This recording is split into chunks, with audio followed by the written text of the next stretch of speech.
سلام دوستا، خدا کنه که خوب و صحتمند باشین.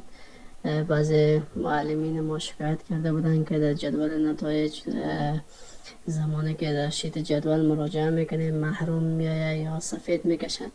امروز خواستم که ویدیو رو ترتیب بکنم که مشکلاتشون حل شود. استادای عزیز، اول شما تعداد مضامینی را که در جدول رسانیدین حساب میکنین که چند دانه است. مثلا ما 7 مضمون رسانیدیم و این 7 مضمون به حروف در سمت چپی که به شما نمایش داده میشه ما نشان دادیم. ببینید قسمت جدول ما نمایش دادیم که خالی است و یا محروم نوشته میشه یا همین قسم خالی نمایش داده میشه.